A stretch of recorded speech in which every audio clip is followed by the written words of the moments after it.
Hi ಎಲ್ಲ big boss ಲವರ್ಸಿಗೆ ನನ್ನ ಕಡೆಯಿಂದ big hi. Big boss Kannada season 12 ವಾರದ ಕತೆ ಕಿಚನ ಜೊತೆ ಸಂಡೇ ಎಪಿಸೋಡಿನ ಫಸ್ಟ್ ಪ್ರೋಮೋ ರಿಲೀಸ್ ಆಗಿದೆ. ಈ ಪ್ರೋಮೋ ನೋಡಿದಾಗ ನನಗೆ ಒಂದು ಅನಿಸ್ಬೇಕು ಅಂತ ಒಂದು ಹೇಳ್ಬೇಕು ಅಂತ ಅನ್ಸುತ್ತೆ. ಏನು ಗೊತ್ತಾ, ರಘು ಅವರೇ, ನಿಮಗೆ ನಿಜವಾಗ್ಲೂ ಹೇಳ್ರಿ, ಹಾನೆಸ್ಟ್ ಆಗಿ ಹೇಳ್ರಿ, ನಿಮಗೆ ಗಿಲ್ಲಿ ಇಷ್ಟನಾ ಇಲ್ವಾ? ಗಿಲ್ಲಿ ಇಷ್ಟನಾ ಇಲ್ವಾ ಅಂತ ರಘು ಅವ್ರು ಹೇಳ್ಬಿಟ್ರೆ ಒಂದು ಕ್ಲಿಯರಿಟಿನಾದ್ರೂ ಸಿಗ್ಬಿಡುತ್ತೆ. ಯಾಕೆಂದ್ರೆ ರಘು ಅವರು ಗಿಲ್ಲಿ ಜೊತೆ ಚೆನ್ನಾಗಿರ್ತೀನಿ ಅಂತಾರೆ, ಇಷ್ಟ ಅಂತಾರೆ, ಆದ್ರೆ ಗಿಲ್ಲಿ ಬಗ್ಗೆನೇ ಪ್ರತಿ ವೀಕ್ ಕಂಪ್ಲೇಂಟ್ ಮಾಡ್ತಿರಲ್ಲ ರಘು ಅವರೇ. ನಿಮಗೆ ಗಿಲ್ಲಿ ಬಗ್ಗೆ ಕಂಪ್ಲೇಂಟ್ ಮಾಡೋದು ಬಿಟ್ರೆ ರಘು ಅವರೇ ನಿಮಗೆ ಮಾಡಕ್ ಬೇರೆ ಏನು ಕೆಲಸ ಇಲ್ವಾ ಅಂತ ಅನ್ಸುತ್ತೆ. ಯಾಕೆಂದ್ರೆ ಪ್ರತಿ ವೀಕ್ ಗಿಲ್ಲಿ ಬಗ್ಗೆನೇ ರಘು ಕಂಪ್ಲೇಂಟ್ ಮಾಡೋದು. ಗಿಲ್ಲಿ ಅಂದ್ರೆ ರಘುಗೆ ಏನ್ ಗೊತ್ತಾ, ಒಂದು ಕಂಪ್ಲೇಂಟ್ ಬಾಕ್ಸ್ ಅಂತ ತಿಳ್ಕೊಂಡಿದ್ದಾರೆ. ಪ್ರತಿ ಸಾರಿ ನೋಡು ರಘು ಗಿಲ್ಲಿ ಬಗ್ಗೆನೇ ಕಂಪ್ಲೇಂಟ್ ಮಾಡ್ತಾರೆ. ಓಕೆ, ಈ ಪ್ರೋಮೋದಲ್ಲಿ ಏನಪ್ಪಾ ಅಂತಂದ್ರೆ ನಮ್ ಗಿಲ್ಲಿ ಅವರಿಗೆ ಆಯ್ತಾ, ಯಾರ ಬಗ್ಗೆ ಲೆಟರ್ನ ಬುಕ್ಸ್ ಬರೀತಿ ಅಂತ ಕೇಳಿದ್ರೆ ನಮ್ ಗಿಲ್ಲಿ ನಟ ಹೇಳ್ತಾನೆ ಧ್ರುವಂತ್ ಬಗ್ಗೆ ಬರೀತೀನಿ ಅಂತ. ಯಾಕೆಂದ್ರೆ ಧ್ರುವಂತು ಅವ್ನು ಯಾವ ತರ ಮೆಂಟಲ್ ಅನ್ನೋದು ನಮ್ಮ ಗಿಲ್ಲಿಗೆ ತುಂಬಾ ಚೆನ್ನಾಗಿ ಗೊತ್ತು. ಅವ್ನು ತುಂಬಾ ಸರಿ ರೇಗಿಸ್ತಾ ಇರ್ತಾನೆ, ಹೋಗೋಣ ಅತ್ಲ ನಿನ್ ಮನೆಯಿಂದ ಹೋಗ್ಬಿಡತ್ಲ, ಯಾಕಿದ್ಯಾ ಹೋಗ್ಬಿಡು ಅಂತ. ಅಂದ್ರೆ ಧ್ರುವಂತ್ ಎಂತವನು ಅನ್ನೋದು ಗಿಲ್ಲಿಗೆ ತುಂಬಾ ಚೆನ್ನಾಗಿ ಗೊತ್ತು ಆಯ್ತಾ, ಅವ್ನು ಯಾವ ತರ ಮೆಂಟ್ಲು ತರ ಆಡ್ತಿರ್ತಾನೆ ಅನ್ನೋದು. ಬಟ್ ನನಗೆ ಒಂದು ಏನು ಗೊತ್ತಾ ಅನಿಸ್ತಾ ಇರೋದು, ಧ್ರುವಂತು ಆಯ್ತಾ ಜಿಗಣೆ ಅಂತ ಹೇಳ್ತಾನಲ್ವ, ಜಿಗಣೆ ತರ ರಕ್ತ ಇರೋನು ಗಿಲ್ಲಿ ಅಂತಾನಲ್ಲ, ಅವನ್ ಜಿಗಣೆ ಆದ್ರೂ ಪರವಾಗಿಲ್ಲ ತಾನೆ, ನಿನ್ ತರ ಮೆಂಟ್ಲಂತೂ ಅಲ್ಲ. ಏನ್ ಗೊತ್ತಾ ಧ್ರುವಂತು, ಏನ್ ಗೊತ್ತಾ, ನನ್ನಿಂದ ಫೋಟೋ ತಗಂತಾನೆ ಗಿಲ್ಲಿ, ಬೇರೆಯವ್ರು ಎಲ್ಲರಿಂದ ಅವ್ನು ಫೋಟೋ ಅಲ್ಲ ಗುರು, ಅದು ಬಿಗ್ ಬಾಸ್ ಮನೆ ಗುರು, ಅದು ಯಾರ ಜೊತೆ ಮಾತನಾಡಿದ್ರು ಹೊರಗಡೆ ತೋರಿಸ್ತಾರೆ ಬಿಗ್ ಬಾಸ್. ಅದು ಬೇರೆ ಇವಾಗ 24/7 ಆಯ್ತಾ, ಅಲ್ಲಿ ಎಲ್ಲದೂ ಟೆಲಿಕಾಸ್ಟ್ ಆಗ್ತಾ ಇರುತ್ತೆ. ಏನು ನಿನ್ನ ಹತ್ರ ಮಾತಾಡಿ ಗಿಲ್ಲಿ ನಟ ಫೋಟೋ ತಗೋಬೇಕು, ಸ್ಕ್ರೀನ್ಸ್ ಪ್ರೆಸೆಂಟ್ ತಗೋಬೇಕು ಅಂತ ಏನಾದ್ರು ಇದೆಯಾ? ಅವನು ನೋಡಕ್ ಕೋಟ್ಯಾಂತರ ಜನ ಕಾಯ್ತಾ ಇರ್ತಾನೆ. ನೀನು ಮಾತಾಡದೇ ಇರು. ನೀನು ಮುಖ ಒಳ್ಳೆ ಯಾವಾಗ ಹಿಂಗ್ ಇಟ್ಕೊಂಡು ಗಂಟಾಗಿ ಇಟ್ಕೊಂಡು ಮಾತಾಡ್ತೀಯ, ನೀನ್ ಮುಖ ನೋಡಿದ್ರೆ ನನಗಂತೂ ತಲೆ ಕೆಡುತ್ತೆ. ಧ್ರುವಂತ್ ಫೇಸ್ ನೋಡಿದ್ರೆ ಇರಿಟೇಷನ್ ಬಂದೋಗ್ಬಿಡುತ್ತೆ ಆಯ್ತಾ. ಅಲ್ಲ, ನೀನೇ ಹೋಗ್ತೀಯ ಗಿಲ್ಲಿ ನಟನ ಹತ್ರ, ನೀನೇ ಚೆನ್ನಾಗಿ ಮಾತಾಡ್ತೀಯ, ಮತ್ತೆ ನನ್ನ ಜೊತೆ ನೀವು ಫೋಟೋ ತಗಂತಾನೆ, ಇವನು ಆಯ್ತಾ ಸ್ಕ್ರೀನ್ ಸ್ಪೇಸ್ ತಗಂತಾನೆ ನನ್ನ ಜೊತೆ, ನೀನೇ ಸ್ವಂತಕ್ಕೆ ಮಾಡು. ಅವ್ನು ಏನ್ ಮಾಡ್ಬೇಕು ಸ್ವಂತಕ್ಕೆ? ಬಿಗ್ ಬಾಸ್ ಮನೆ ಇರೋದೇ ಎಲ್ಲರ ಜೊತೆನೂ ಮಿಂಗಲ್ ಆಗ್ಬೇಕು. ಅದನ್ನ ಬಿಗ್ ಬಾಸ್ ಹೊರಗಡೆ ತೋರಿಸ್ತಾರೆ ಪ್ರೇಕ್ಷಕರಿಗೆ. ಇದು ಒಳ್ಳೆ ಇವನು ತಲೆ ಕೆಟ್ಟಿದ್ಯಾ ಅಂತ ಧ್ರುವಂತ್ ಏನ್ ಹೇಳ್ತಾನೆ, ಸೆನ್ಸೇ ಇಲ್ವಾ ಅಂತ. ಎಲ್ಲಾರ ಜೊತೆನೂ ಸೇರಿ ನೀನು ಎಲ್ಲಾರ್ದು ಫೋಟೋ ನೀನು ತಗೊಂತೀಯ, ನೀನು ಮಾತಾಡೋದೇ ಕ್ಯಾಮ್ರಾಗೋಸ್ಕರವಾಗಿ, ಗಿಲ್ಲಿ ನಟ ಎಲ್ಲರ ಜೊತೆ ಮಾತಾಡೋದೇ ಕ್ಯಾಮ್ರಾಗೋಸ್ಕರವಾಗಿ ಅಂತ ಹೇಳ್ತಾನಲ್ಲ ಧ್ರುವಂತು, ಇವನ್ಗೇನು ತಲೆ ಕೆಟ್ಟಿದೀಯಾ ಅಂತ.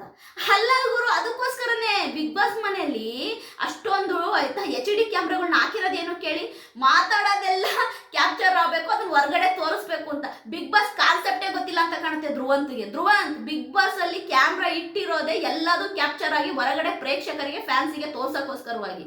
ನೀನ್ ಏನ್ ಮಾತಾಡ್ತಿದ್ಯಾ ನಿನಗೆ ಗೊತ್ತಾಗ್ಬೇಕು. ಅಲ್ಲ, ಗಿಲ್ಲಿನ ಜಿಗಣೆ ಅನ್ನಕ್ಕೆ ಇವನೇ ಒಂದು ದೊಡ್ಡ ಆಯ್ತಾ, ಜಿಗಣೆ ಅಲ್ಲ ಇವನ ಹತ್ರ ಗೆಣ ಮೃಗ. ನನಗೆ ಧ್ರುವಂತ್ ನೋಡಿದಾಗ ನಂಗೆ ಒಂದು ಅನ್ಸೋದು ಏನು ಗೊತ್ತಾ, ತುಂಬಾ ಓವರ್ ಆ್ಯಟಿಟ್ಯೂಡು, ತುಂಬಾ ದುರಂಕಾರ. ನೀವು ನೋಡ್ಬೇಕು, ಅವ್ನು ಕುತ್ಕೊಳೋದು, ಅವ್ನ ಮುಖ ಒಂಥರ ಮಾಡೋದು, ಒಂಥರ ಇನ್ಸೆಕ್ಯೂರ್ ಪರ್ಸನ್ ಅಂತ ಕಾಣುತ್ತೆ. ಅಂದ್ರೆ ಇನ್ಸೆಕ್ಯೂರ್, ಅವನಿಗೆ ಒಂಥರ ಭಯ, ಅವನಿಗೆ ಎಲ್ಲಿ ನಾನು ಹೋಗ್ತೀನಿ ಅನ್ನೋ ಭಯ ಅವನಲ್ಲಿದೆ. ಆದ್ರೆ ಅವನು ಆಡಿದಂತಹ ನಾಟಕ ಇದೆಯಲ್ಲ, ಅಯ್ಯೋ ಫ್ಯಾನ್ಸ್, ನಾನು ಅದನ್ನ ನಂಬಕ್ಕೆ ಆಗಲ್ಲ. ಎಂಥ ನಾಟಕ ದೇವ್ರೇ, ಅಯ್ಯೋಯ್ಯೋ ಅದು ನಾಟಕ.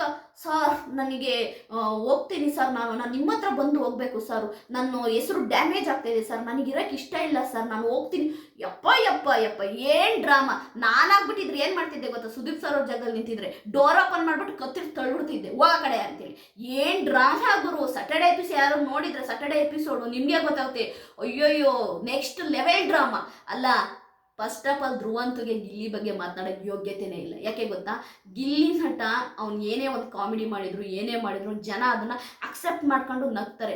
ಧ್ರುವಂತನ್ನೆಲ್ಲ ಟಿವಿಲಿ ನೋಡಿದ್ರೆ ಜನ ತಲೆ ಕೆಡಿಸ್ಕೊಂತಾರೆ, ಇವ್ನು ಯಾವಾಗ ಹೋಗ್ತಾನಪ್ಪ ಹುಚ್ಚನನ್ ಮಗ ಅಂತಾರೆ. ನನಗೆ ಧ್ರುವಂತನ್ ಕಂಡ್ರೆ ಏನೂ ಸಿಟ್ಟಿಲ್ಲ ರೀ. ಬಟ್ ಧ್ರುವಂತು ಆಯ್ತಾ ನೋಡಿ, ಒಂದು ಕಡೆಯಿಂದ ಅವ್ನು ಟಾರ್ಗೆಟ್ ಮಾಡ್ಕೊಂಡ್ ಬಂದಿದ್ದಾನೆ. ಫಸ್ಟ್ ರಕ್ಷಿತನ್ ಟಾರ್ಗೆಟ್ ಮಾಡ್ದ ಆಯ್ತಾ, ಆಮೇಲೆ ಈಗೇನು ಅಶ್ವಿನಿ ಜೊತೆಗಿದಾರಲ್ವಾ ಧ್ರುವಂತು, ಅಶ್ವಿನಿನೇ ಒಂದು ನಾಮಿನೇಷನ್ ಮಕ್ಕುಗ್ದ ಆಯ್ತಾ, ಎಲ್ಲ ಸ್ಪಂದನ ಎಲ್ಲ ಕಡೆಯಿಂದನೂ ಟಾರ್ಗೆಟ್ ಮಾಡ್ದ. ಎಲ್ಲೋ ಅವ್ನು ಬೇಳೆ ಬೇಯಲಿಲ್ಲ, ಎಲ್ಲೂ ಕೂಡ ಅವ್ನು ಏನೂ ಆಗಲಿಲ್ಲ. ಅವನೇನು ಗೊತ್ತಾ, ಬಿಗ್ ಬಾಸ್ ಮನೇಲಿ ಇರಕ್ಕೆ ಅವ್ನು ಡ್ರಾಮಾ ಮಾಡೋದು, ನಾಟಕ ಮಾಡೋದು ಬಿಟ್ರೆ ಅವ್ನು ನಿಜವಾದ ಮನುಷ್ಯನೇ ಅಲ್ಲ. ಅವನೊಂಥರ ನಕಲಿ ಮತ್ತೆ ತುಂಬ ಒಳಗಡೆ ವಿಷ ತುಂಬಿರುವಂತಹ ಹಾವು ಅಂತಾನೆ ಹೇಳ್ತೀನಿ. ನನಗೆ ಧ್ರುವಂತನ್ನ ಆಯ್ತಾ ನಿಜವಾಗ್ಲೂ ಅವನನ್ನ ಯಾರಾದರೂ ನಂಬಿದ್ರೆ ನಿಜವಾಗ್ಲೂ ಟೋಟಲ್ ಖಾಲಿ ಆಗ್ಬಿಡ್ತಾರೆ. ಬಿಗ್ ಬಾಸ್ ಮನೆಯಲ್ಲಿ ನಾನು ಯಾರ ಹತ್ರನೂ ಮಾತೇ ಆಡಲ್ಲ, ನಾನು ಹುಡುಗಿರ ಹತ್ರ ಮಾತಾಡದೇ ಇರೋ ಫಸ್ಟ್ ಪರ್ಸನ್ ಅಂದ್ರೆ ಗುರು ನೀನು ಮಾತಾಡ್ದಂಗಿರೋ ಧ್ರುವ ಅಂತ ನಮ್ಗೆ ಏನಾಗಬೇಕಾಗಿದೆ. ಬಟ್ ಗಿಲ್ಲಿನ ಜಿಗಣೆ ಅನ್ನೋದಕ್ಕಿಂತ ಮುಂಚೆ ನೀನು ಎಂಥ ಸ್ನೇಕ್ ಅನ್ನೋದು ನಮಗೆ ತುಂಬ ಚೆನ್ನಾಗಿ ಗೊತ್ತಿದೆ ಆಯ್ತಾ. ಅಲ್ಲ ಇವನ್ ಜೊತೆ ಮಾತನಾಡಿ ಗಿಲ್ಲಿ ಆಯ್ತಾ ಫೋಟೋ ತಗೋಬೇಕಾ, ಗಿಲ್ಲಿಗೆ ಸ್ಕ್ರೀನ್ ಪ್ರೆಸೆಂಟ್ ಇವನ್ ಜೊತೆ ಮಾತನಾಡಿದ್ರೆ ಸಿಗುತ್ತಾ.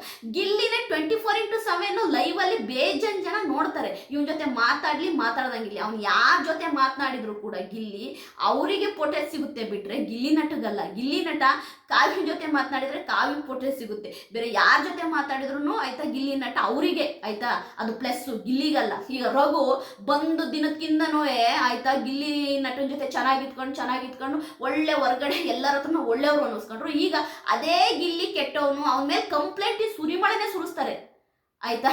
ರಘು ಅವ್ರು ನನಗೆ ಒಂಚೂರು ಇಷ್ಟ ಆಗಲಿಲ್ಲ. ಒಂದು ತಿಳ್ಕೊಳ್ಳಿ, ಗಿಲ್ಲಿ ನಟ ರಕ್ಷಿತಾ ಇವರಿಬ್ರು ಕೂಡ ಆಯ್ತಾ ಫಿನಾಲೆ ಸ್ಟೇಜಲ್ಲಿ ನಿಲ್ತಾರೆ. ಇವರಿಬ್ರನ್ನ ಯಾರು ಎಷ್ಟೇ ಟಾರ್ಗೆಟ್ ಮಾಡಿದ್ರು, ಯಾರು ಎಷ್ಟೇ ಇವ್ರನ್ನ ಕೆಳಗಾಕಿ ಆಯ್ತಾ ಮಣ್ಮುಚ್ಚಕ್ಕೆ ನೋಡೋದನ್ನು ಇವ್ರು ಮತ್ತೆ ಎದ್ದು ಬರ್ತಾರೆ, ಮತ್ತೆ ಟಾಪ್ ಕಂಟೆಸ್ಟೆಂಟ್ ಆಗಿ ನಿಲ್ತಾರೆ. ಈ ಸಂಡೇ ಪ್ರೋಮೋ ನೋಡಿದಾಗ ನನಗೊಂದು ಹೇಳ್ಬೇಕು ಅನ್ನಿಸ್ತಾ ಇದೆ ಆಯ್ತಾ. ಇಲ್ಲಿ ಕುಣಿಯಕ್ಕೆ ಬರ್ದವನು ನೆಲಡೊಂಕು ಅನ್ನಂತೆ. ಈ ಧ್ರುವಂತವರು ಕುಣಿಯಕ್ಕೆ ಬರಲ್ಲ, ಬರೀ ನೆಲಡೊಂಕು ಬೇರೆಯವ್ರನ್ನ ಬ್ಲೇಮ್ ಮಾಡೋದಷ್ಟೇ. ನನ್ನ ಪ್ರೋಮೋ ರಿವ್ಯೂ ನಿಮಗೆ ಇಷ್ಟ ಆದರೆ ಲೈಕ್ ಮಾಡಿ, ಸಬ್ಸ್ಕ್ರೈಬ್ ಮಾಡಿ. ಬಾಯ್.